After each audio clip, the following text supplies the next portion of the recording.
ভাইয়ার সাথে অনেক কাজ না, ৩টা কাজ করা হয়েছে। তো ৩টা কাজের জার্নি খুবই ভালো ছিল। ভাইয়া একজন খুবই ভালো মানুষ, খুবই সাপোর্টিভ একজন কো-আর্টিস্ট। সবকিছু মিলিয়ে ভাইয়ার সাথে কাজের অভিজ্ঞতা আমার খুবই ভালো ছিল। অবশ্যই কাজ করব। মানে বাস্তব জীবনে ঘর কার ভেঙেছে?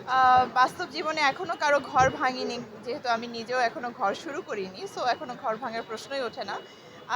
ইন ফিউচারে কি করব এখনো জানি না। তবে কখনোই ঘর ভাঙার প্ল্যান নেই আসলে। গুঞ্জন শোনা যাচ্ছে আপনি নাকি প্রেম করছেন। কখনোই না। এটা একেবারেই মিথ্যা কথা।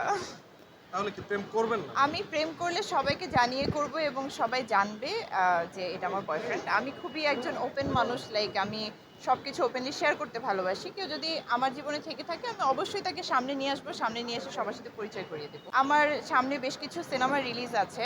ডিপজল ভাইয়ের প্রোডাকশনেই 2টো সিনেমা রিলিজের অপেক্ষায় আছে। তাছাড়া আরও বেশ কিছু সিনেমা এবং বেশ কিছু কাজ রিলিজের অপেক্ষায় আছে। তো সব কিছু মিলিয়ে একটা সামনে একটা ব্যস্ত সময় যাচ্ছে এবং রোজার কোরবানির ঈদের পরে আমার একটা খুব ভালো প্রজেক্টের প্ল্যান চলছে। তো সব কিছু মিলিয়ে ইনশাল্লাহ একটা ব্যস্ত সময় কাটতে যাচ্ছে। Thank you. Thank you so much.